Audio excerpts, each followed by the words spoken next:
The following is a pre-recorded show. Welcome to Winning in Retirement with your host, Brian Akers, certified financial planner professional and founder of Akers Financial Group. Now, helping you win in your retirement, here's Brian Akers. Welcome to Winning in Retirement. I'm Brian Akers from Akers Financial Group. I'm the president and founder of Akers Financial Group, a certified financial planner, a financial advisor, and the president of Akers Financial Group, where we really try to develop our clients, our radio show, our radio podcast to really help people from where they are and help them get to where they want to be. So our show today, radio show, we invited Mark Diorio from Brookstone Capital Management. Good morning, Mark. Good morning, Brian. Happy to be here. I'm glad to have you here. Happy New Year to you. I look forward to our show today. Today is our Investing to Thrive in 25 market update. So sounds like a pretty exciting topic to bring Mark Diorio in. Well, definitely. I think there's a lot of narratives for 2025, and it's going to be a little bit different than 2024 and 2023 for sure. Yeah, so your job at Brookstone Capital Management, what do you do for Brookstone Capital Management? So I oversee, as the Chief Investment Officer, about a little more than $10 billion in assets under management, where we invest for a number of individuals, thousands now. And really what our job is to build an investment platform that includes doing research and due diligence on a number of different investment vehicles and investment strategies, and then honing that down into really a menu that would be appropriate for really individual investors to reach their goals. And that can skew, we use an open architecture approach, which means we have kind of a wide focus in terms of what we can do, and then just narrow it down from there and trying to pinpoint. And I know you use the term the financial fingerprint, and really kind of identify what's the appropriate investment for an individual investor to meet their goals. Absolutely. So at Akers Financial Group, we serve as a financial advisor, a financial planner, and we implement through a third-party money manager. And over the years, we've chosen Brookstone Capital Management to provide those management pieces as we build out the core and satellite approach that we do and use through Brookstone Capital Management. And Mark Diorio is the investment officer, chief investment officer at Brookstone Capital Management. You're a CFA. I think you did that a few years ago, right, Mark? I am a number of years ago now, not quite 20 years, but as in CFA stands for Chartered Financial Analyst, which is a designation known in the business, really kind of the calling card for on the managed money side. Yeah, absolutely. And so at Brookstone Capital Management, there's many, many designs and choices. And so you have a team of people that help you manage and implement these aspects into portfolios for our clients. Now, one of the great reasons I'd like to bring you on the show is really to talk the market. I'd like to start out by talking last year's market, the 2024 market. I just want to get a little rundown from you. What happened last year in 2024? Sure. And I think just looking at the economic background is a good place to start. And I don't get drawn down or bogged down with too much of the economic environment, because you really have to look at how the markets are responding to that economic environment. But I think it's important to point out that a couple of the keys last year was that, one, we continued to have what we call disinflation, meaning inflation, although it's positive, it's receding in terms of the speed that it was growing at. Remember, that was an issue for late 2021 and into 2022. Well, inflation has been coming down towards the Federal Reserve target. So inflation was about in that 2 to 3% range all year, below 2.5% as we started the tail end of the year. So it's really come down from where it was. And remember, that doesn't mean prices are declining. That just means they're not going up as fast. And so that's a much better environment for financial assets. That has allowed the Federal Reserve to start to reduce interest rates. And that's also very supportive of equity markets in general. And so you had those two components really reinforcing themselves. And we're a little bit concerned if the labor market gets overheated, you'd have too much wage inflation that would flow through. But the labor market has really kind of gotten back into more of a normal environment, I would say. Still full employment, unemployment below 5%. So that's a pretty good place, and it's allowed the economy to remain resilient, meaning that the labor market loosened a little bit, but it wasn't problematic where you had unemployment something like that spike higher. And so that backdrop provided a pretty good environment. And so as equities were moving higher, and if you combine that with house prices, one of probably the unheralded aspects of the economy is that, and many may know this, that 2/3 of the economy is essentially, or the GDP growth or economic growth is based on consumption. And I have a rule that I've usually works, which is never bet against the U.S. consumer. And in a year where you have stock and real estate prices elevating to higher levels, you have what's called the wealth effect, which was a term used in the late 90s often to explain what was happening and how was the consumer so strong and continued to be strong, meaning there was a lot of confidence, there's this wealth effect. And so that reinforced itself throughout the year and allowed the U.S. really to remain very resilient in terms of the overall economic environment, and then that supported earnings and ultimately stock prices. Now, when you look at the markets from last year, the overconcentration of things, is that still evident in the markets? Definitely. I think you bring up a big aspect of what we're looking at in 2025 and beyond, which is really the top stocks were driving the bulk of the returns. And so the Mag 7, as it's called, those are the top 7. Or if you just break it down to the top 10 largest companies in the S&P 500 represent about 40% of that entire index. That's the highest we've seen. That's higher than it was in the Nifty 50 era. For those that go back or like market history in the early to mid 70s, it was higher than kind of the concentration in the dot-com bubble. And so these mega cap companies, Apple, Amazon, NVIDIA might be a new name for some, that's a semiconductor company. They have just grown to really dominate that index. And so when we're looking at that, we're saying this index is much more concentrated than you would think. And it really led to the lowest percent of stocks in the S&P 500 actually outperforming the overall index. It was the lowest it's been in over 40 years that we look back on the data. So that just tells you the environment. The large cap companies really sucked up a lot of capital. But I think that's providing some opportunities outside of those mega caps as we look forward into 2025 and beyond. So it's also important to think about your overall portfolio and your diversification, which is, of course, a core tenet of wealth management and portfolio management, that, well, an index just might not be giving you the diversification that you thought or a broad cross-section of the U.S. economy. Yeah, so when I think about all those numbers of the S&P 500 and what you're calling the mega cap stocks and the concentration, I think about people and how they think about the markets. And I know throughout the show, we're going to try to talk about people's thoughts on the market, the reality of the market, and really what people should do with their money. And so one of the questions I want to try to lead to is 2024, of course, there's an election. And I want to know how the election and how the 2024 market, how does that set us up for 25?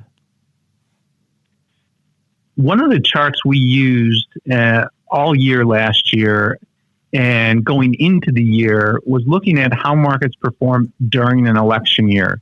And it was generally positive, meaning you had a couple of, historically, you'd have a couple of dips maybe in the spring and then in the fall before the election, but generally it was an upward trending market.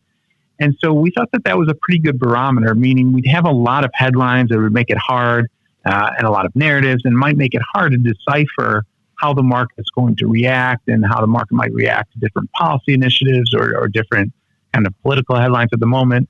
But history told us that you should give the bull market the benefit of the doubt during the election year, and then going into 2025. So the first year of the presidential cycle, historically, you've gotten kind of this honeymoon period for, let's say, 6 months. And then towards the back half of the first year, maybe some challenges start to pop up. And so we're kind of using that roadmap as a general guide. Of course, when we make the decision, we'll wait for confirmation from some of our indicators, meaning use the weight of the evidence as opposed to just a prediction. We use this as a pretty good guide to say, okay, if we do get a rally in the first half of the year, the second half might look a little bit different, or there might be more challenges in the second half.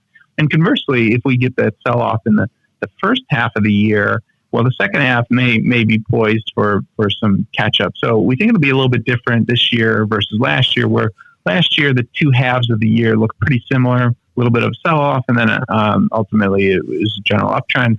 This year you might have a story of two halves where they're a little bit different, because any further rally in the market might leave you overvalued and excessive optimism and so forth, just kind of ripe for some type of pullback in that second half of the year as some other challenges pop up. So those are things we're keeping in mind as we brush or kind of design our roadmap for 2025.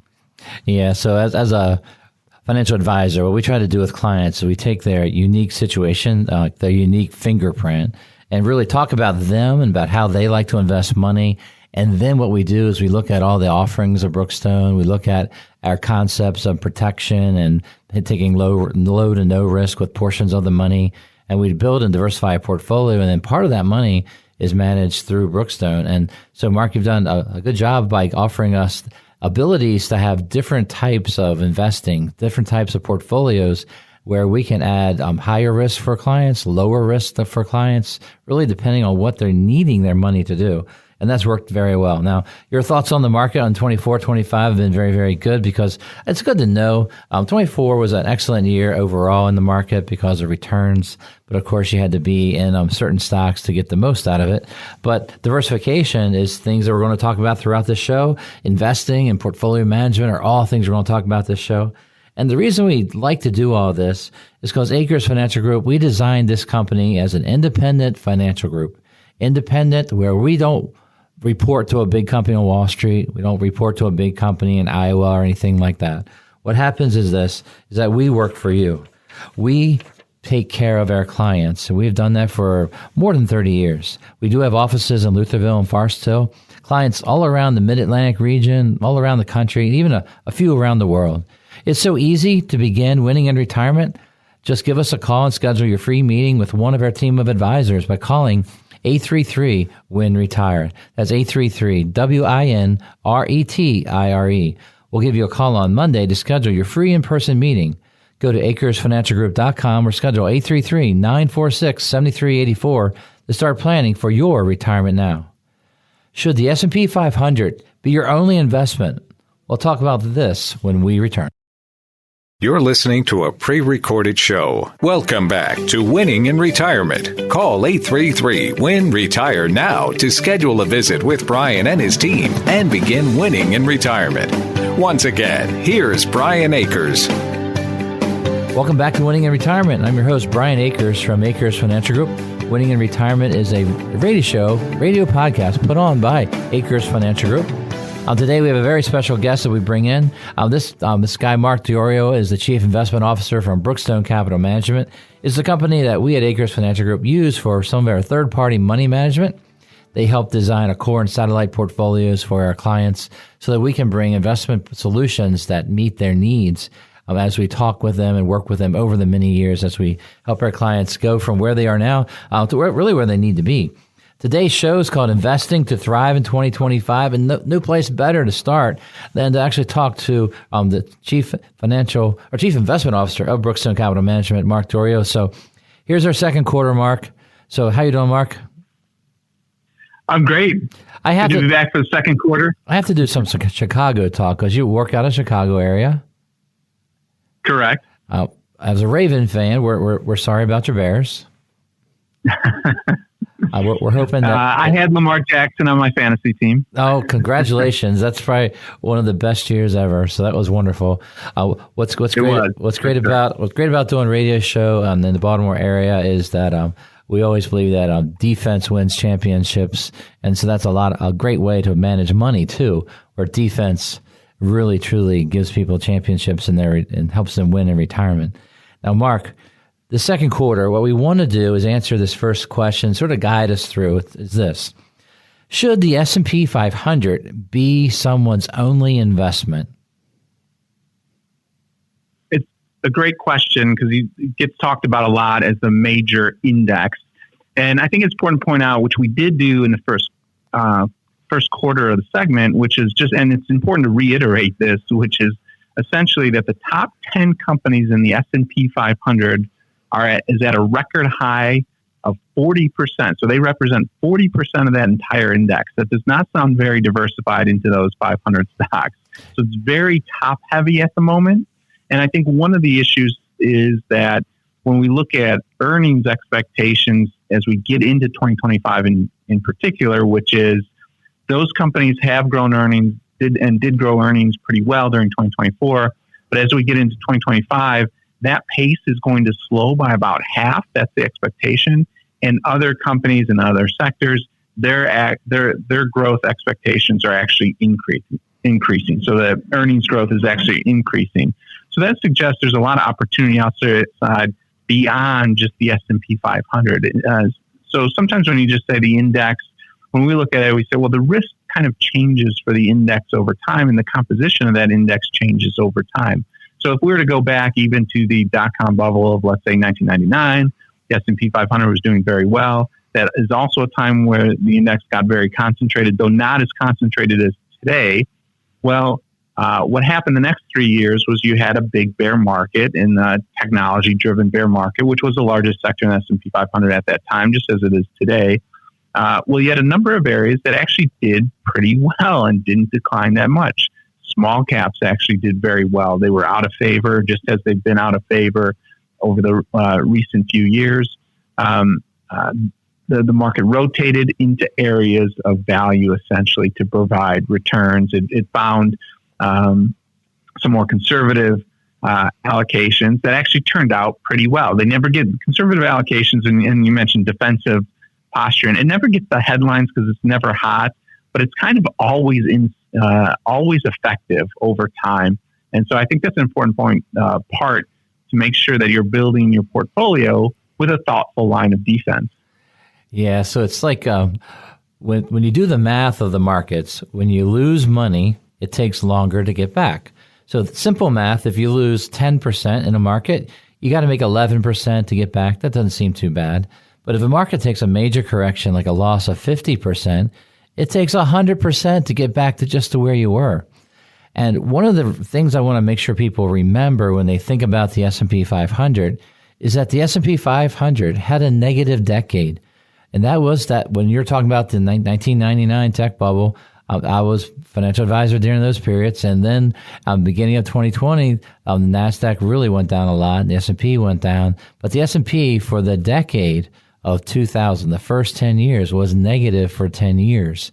So when people think about the market and the last 10, 12, 15 years that we've had since 08, 09, the last great downturn, it's really been a great recovery back to where it was and then gone up beyond.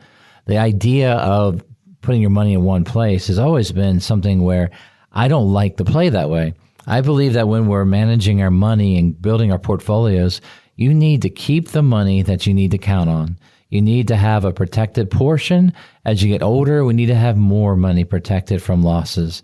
And we got to design how we invest money in a way to do that. And I think that's extremely important. Now, the reality of diversification is that if you rank diversification versus the S&P, it underperformed, especially the last 10 years. Are you saying that it's possible that diversification could outperform a market?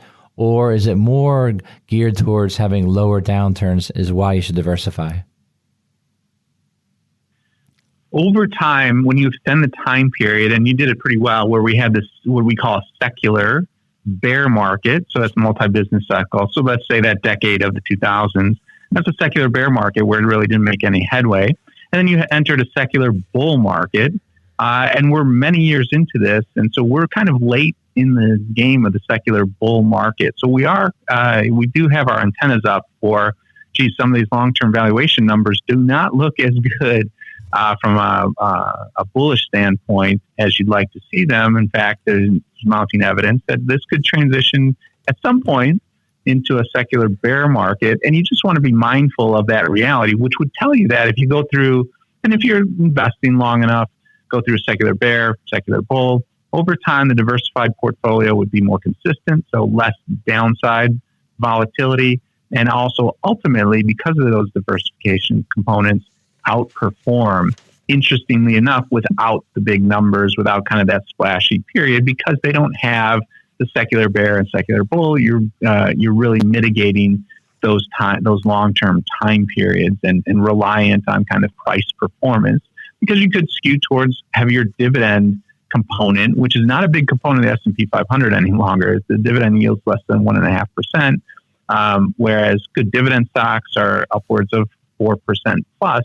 And so you're halfway to an 8% type of moderate portfolio return just out of the dividend payments alone. So that reduces kind of that price performance necessity for returns or dependence on returns. So I would definitely say a diversified portfolio, when you look at it and look at the data from long periods of time, has really served investors quite well, and without the dependence on that price or that secular secular theme that's occurring at the time, whether it's a bear or a bull market. All right, I got a tough question for you, Mark. You ready for a really hard one? I am. All right, so there's a presidential election, and there's a changing from a Democratic president to a Republican president. Now, I would say that there are some people that are on the Republican side that believe just because of the change of a president, the markets are going to be fine and dandy now. And then there's, on the opposite side, on the Democratic side, there's some people that believe the markets are going to crash now because of just the political move. What's your opinion of that kind of mindset when it comes to the reality of markets? Going to the reality of markets and how markets respond is really they're responding to the monetary environment. Okay. And in this environment, we have interest rates being reduced and being reduced globally. So that backdrop is actually pretty supportive generally for equities. Now, if we have an inflation spike or something like that, that could kind of dent that thesis because they'd have to stop, in theory, they'd have to stop reducing interest rates.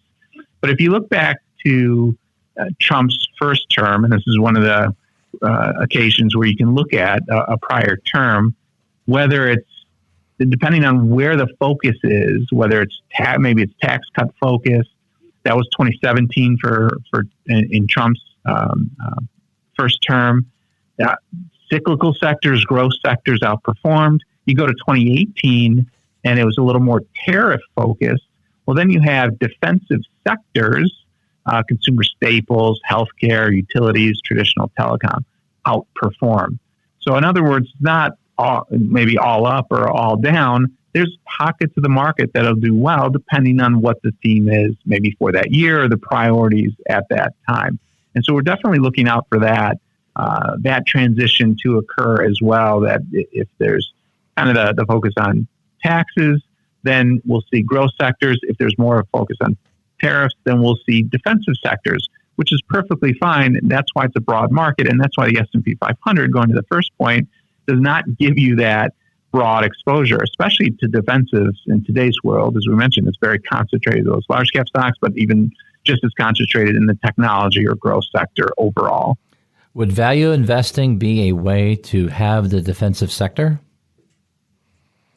It is, and you can get even more defensive or more specific in that allocation. So broadly, you could say defense or value, but then you could also say, well, maybe we want a dividend component to drive that value, security, or stock selection because we like those dividends coming in. And if you look at consumer staples or healthcare or utilities or the traditional telecoms, you can see some pretty big dividends in today's world, which would add a further component of your return stream.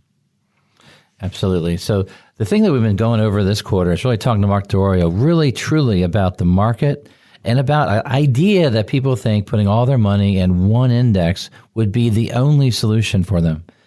Now, what happens is as a planner and as we talk about winning in retirement, I believe the best way to win in retirement is to take away the worst case scenarios, the possibility of having a great loss in your market money as you get closer to retirement years means you need to know what you're doing and make sure you're watching what you're doing with your money to make sure you're well balanced.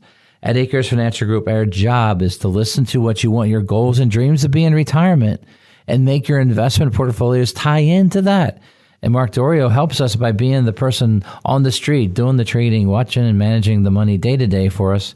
And that helps us build out portfolios and helps us really, truly deliver to the clients what they need when they need it. Because we do not want to have a whole 100% market risk in their retirement portfolio. So if you want to win in retirement, you give us a call at Akers Financial Group. That winning in retirement begins with a talk with one of our team of advisors. So go ahead and give us a call at 833-WIN-RETIRE. That's 833-WIN-RETIRE. And we'll schedule a free in-person meeting with one of our team of advisors. Or you can go to our website at akersfinancialgroup.com.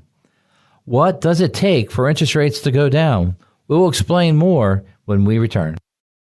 You're listening to a pre-recorded show. Welcome back to Winning in Retirement. Call 833-WIN-RETIRE now to schedule a visit with Brian and his team and begin winning in retirement.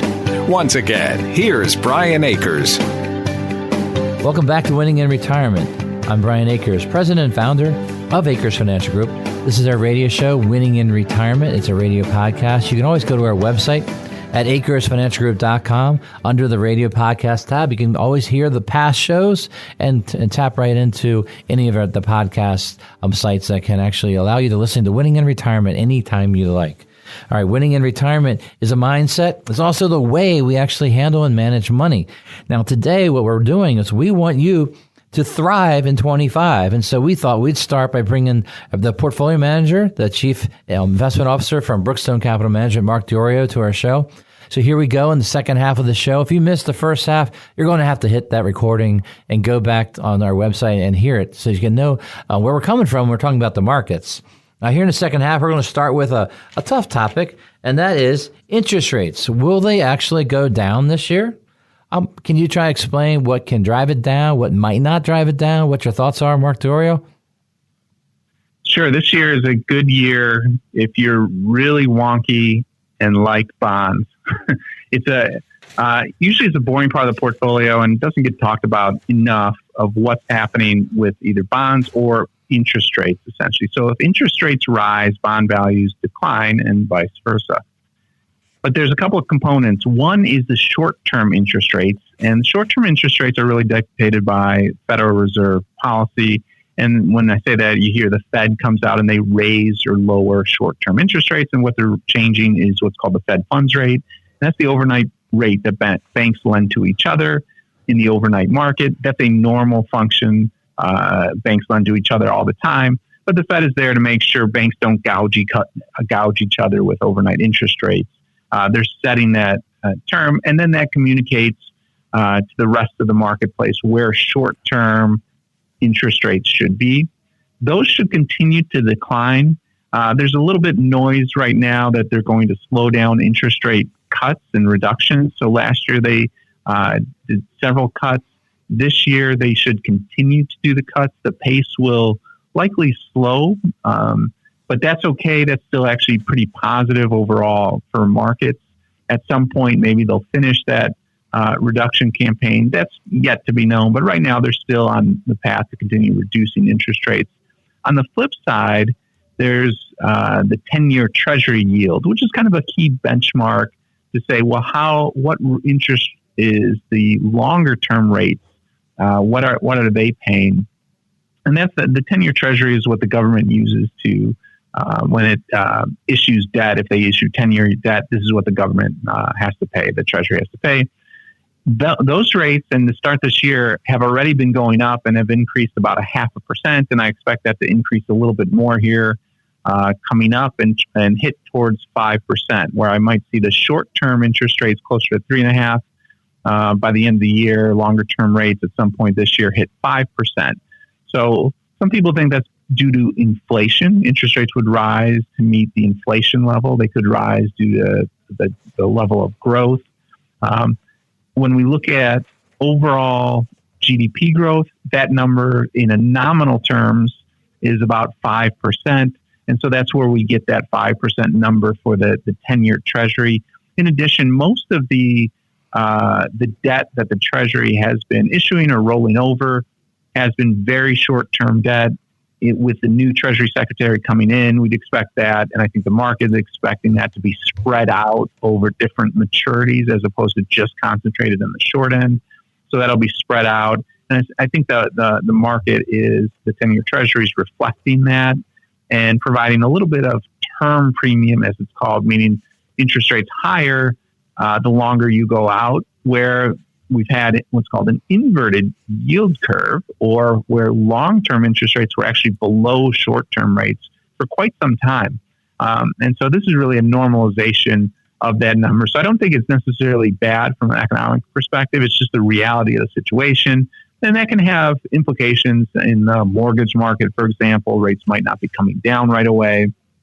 And so keep us, at about these levels for in the mortgage market. So that's another kind of outside factor or an external factor that we're looking at of how that's going to impact the overall economy. Yeah, so you just said a lot of things, and I want to try to do my breakdown of making it a little simpler. So I'm going to ask you some quick questions here. One is this. The first thing is, why does the federal government need to cut? Like, why? The government will cut if they see problems. So they raise or lower interest rates. They raise interest rates if they think inflation is getting out of control. So they are rising. So they want that to tamp down. The general rule of thumb is they're trying to shoot for about a 2% inflation target. So if inflation is meaningfully above that, they'll raise interest rates, try to slow down the economy. If they think inflation is coming down or too low, they'll lower interest rates to kind of spark growth. In this case, they're not trying to be too tight or stay tight for too long. They're really trying to get to what they think is something called the R-star rate, or just a neutral interest rate, which they think is lower from current levels now that inflation has come down.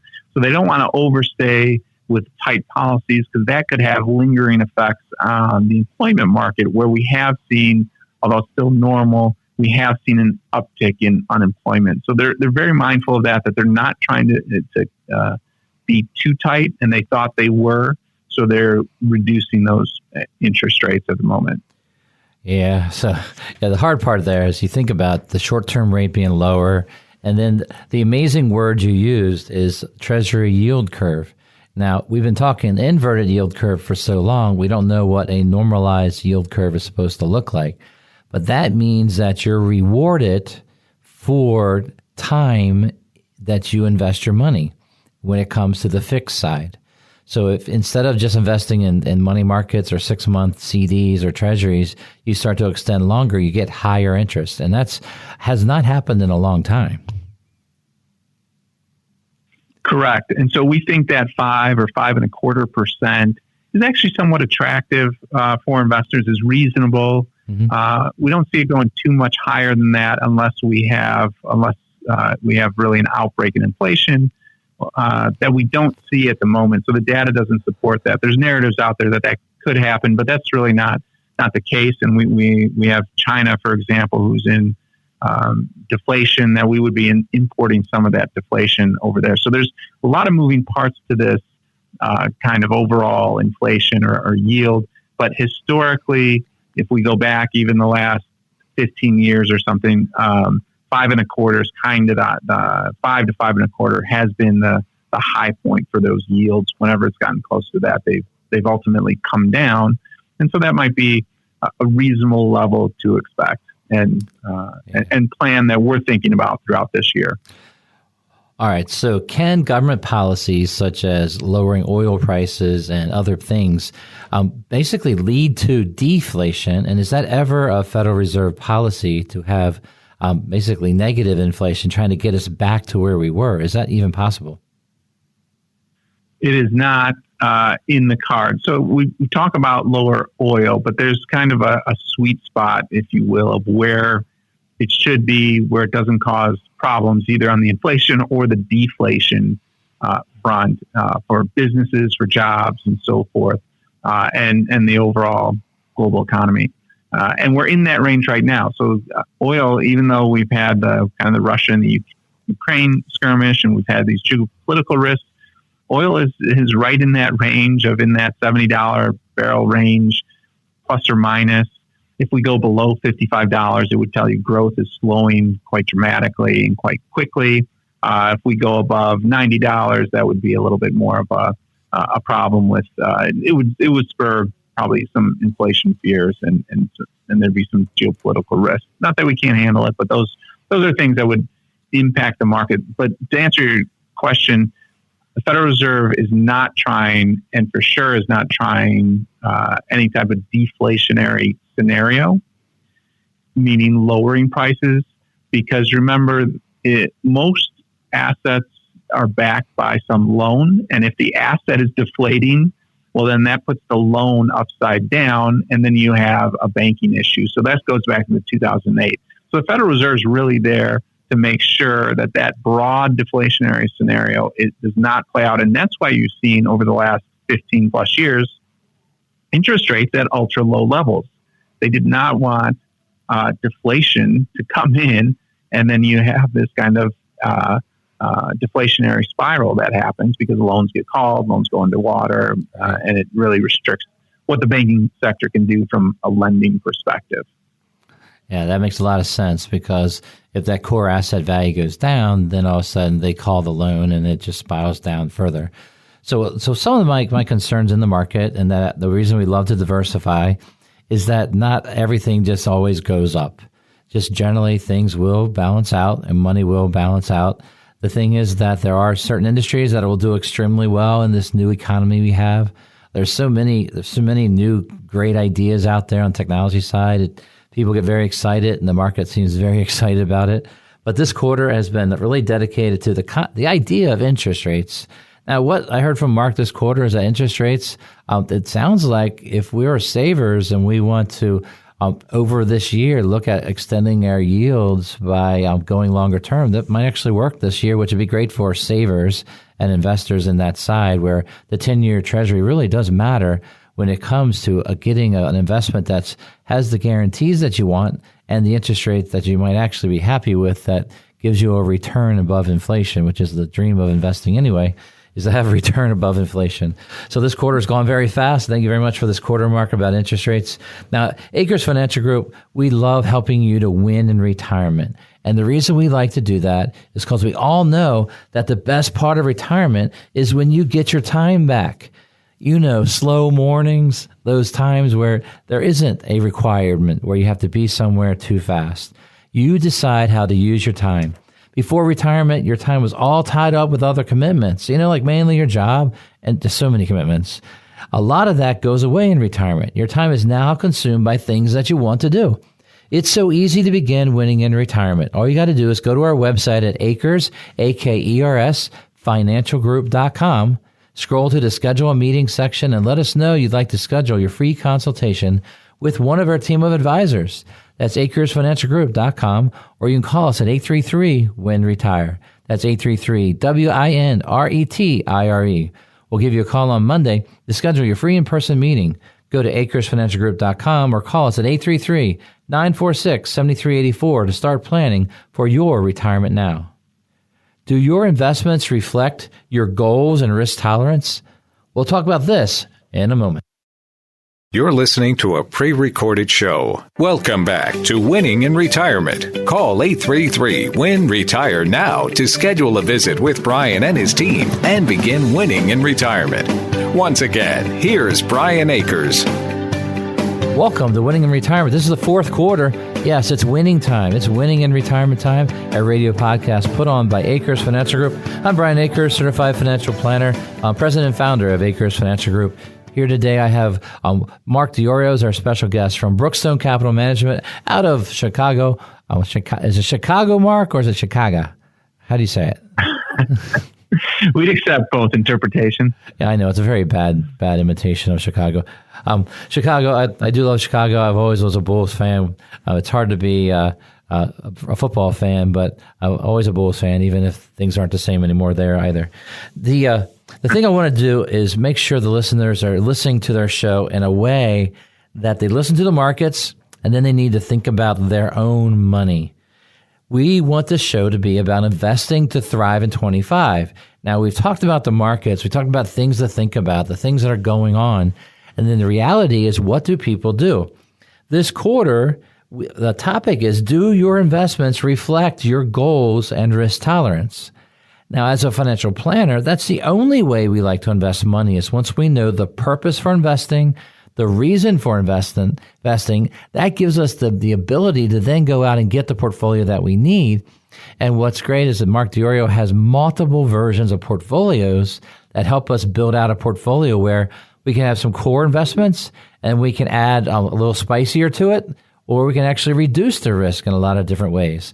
So, Mark, what I want to do is talk to you about the idea of core and satellite and where Brookstone comes from that, and what are your thoughts on portfolio designs that you guys have for us? Sure. The whole design was based on really being disciplined with your core, but having a flexible mindset and a flexible opportunity set with your satellite allocation, meaning you can add different things to your core portfolio. So you're maintaining discipline, but then you're moving around as markets dictate, as opportunity sets change, just as we mentioned on the last quarter and the third quarter, which is, things could change in the bond market if you start to see, for investors, favorably, if you see that 5% type number, all of a sudden it looks more attractive that you're actually earning some interest on your longer term bond. So as conditions change, opportunity sets change, and it makes sense to be flexible or dynamic with a portion of the portfolio. And also sentiment can change and so forth. And an investor can change a little bit. Risk appetite can adjust. But it doesn't mean you have to adjust the whole portfolio. It'd just be, do you have an allocation component that allows you to do that? So that's really where the framework came from. And then dialing into the individual, where it's not all just a cookie cutter. We have a broad platform that we're confident in, but it's broad for a reason, meaning we want to be where the opportunities are, and they change pretty quickly from time to time in the market. So it gives us that flexibility that we want when we're constructing portfolios in today's modern world.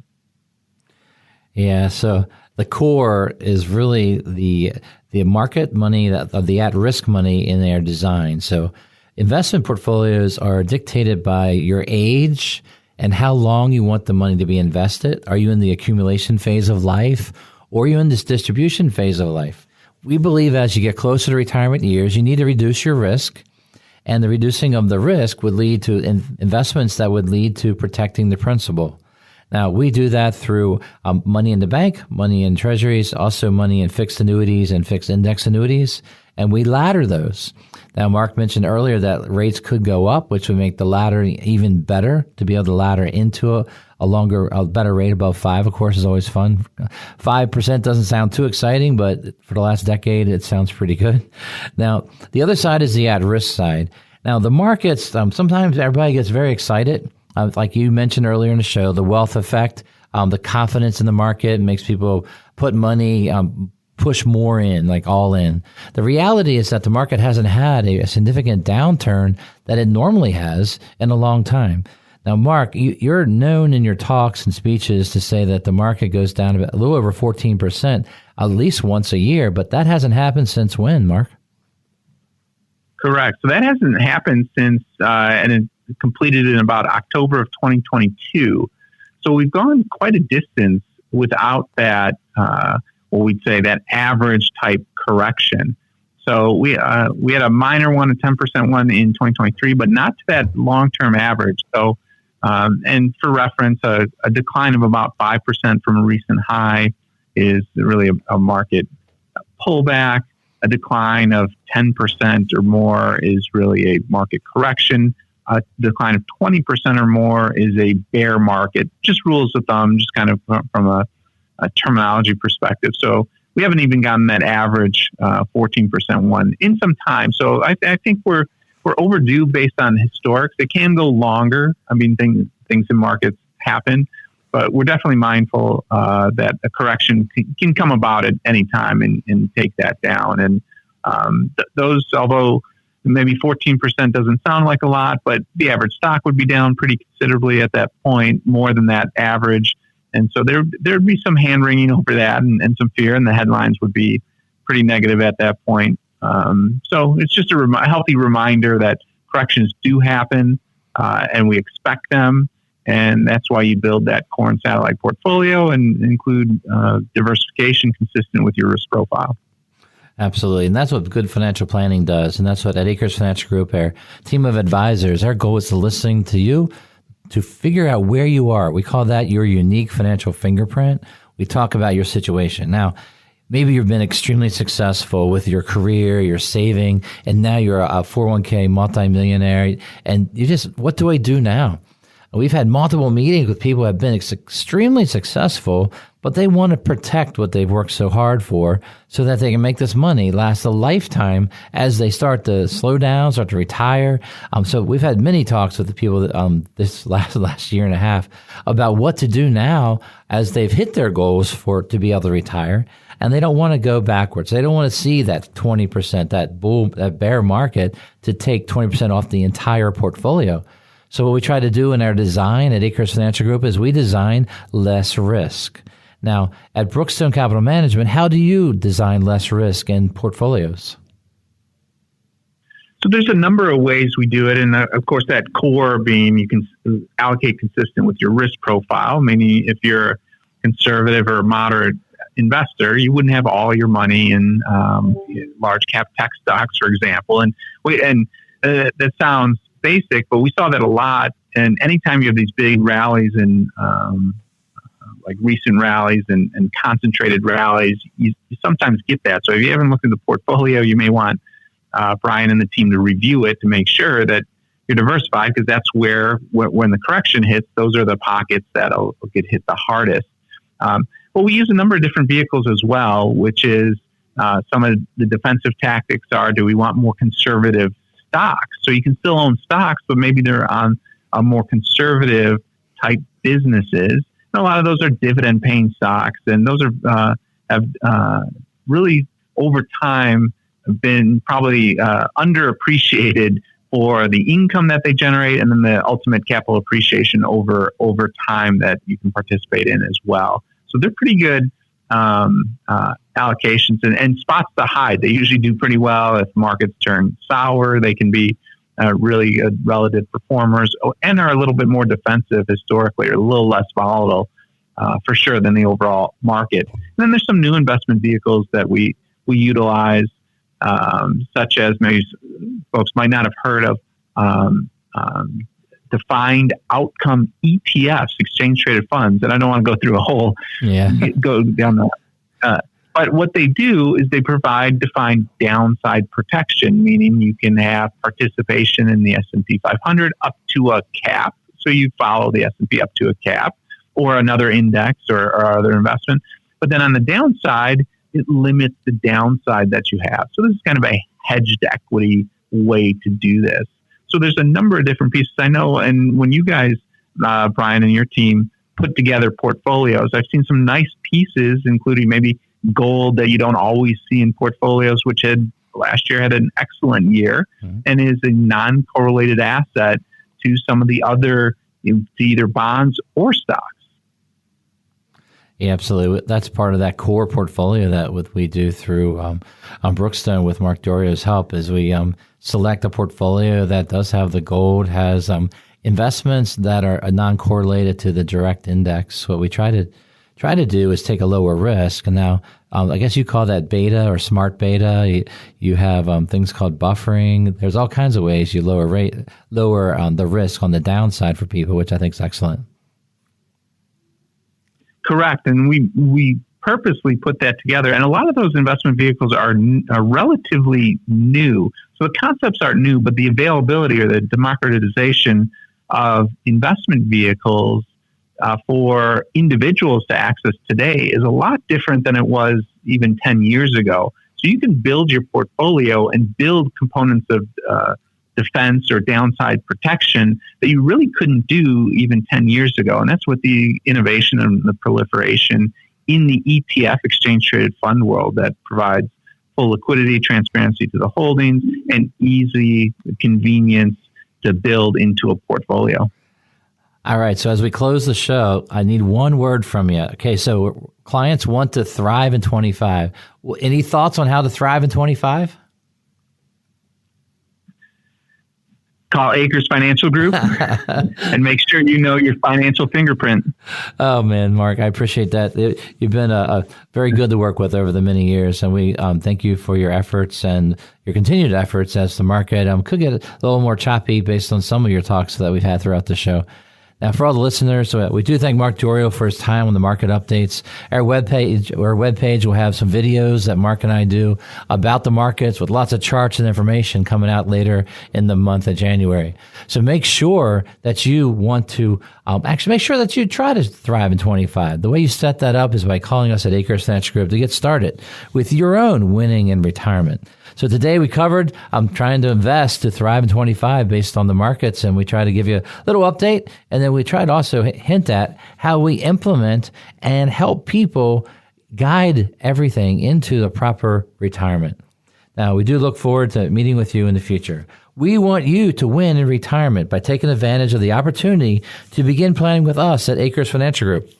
To schedule a free meeting with one of our team of advisors, go to our website at akersfinancialgroup.com. Scroll to the schedule meeting section and let us know you'd like to schedule your free meeting right there. That's akersfinancialgroup.com, or you can call us at 833-WIN-RETIRE. That's 833-WIN-RETIRE. We'll give you a call on Monday to schedule your free in-person meeting with one of our team of advisors. Start planning for your retirement now. Go to akersfinancialgroup.com or call us at 833-946-7384. Thank you for listening. I'm Brian Akers from Akers Financial Group, and we want you to be winning in retirement. You've been listening to Winning in Retirement with your host, Brian Akers of Akers Financial Group. Akers Financial Group offers securities through Archedios Capital, an SIPC and FINRA member firm. Advisory services are provided through Archedios Wealth. Akers Financial Group and Archedios do not share any common ownership. Neither Archedios nor Akers Financial Group provides tax or legal advice. Advice given on winning in retirement is general in nature, and one should seek further advice from their financial advisor, broker, attorney, and or tax accountant before investing. Be sure to read each prospectus carefully to understand all the risks associated with each investment. Examples and scenarios shared are meant to be for illustrative purposes only. Past performance is not indicative of future results.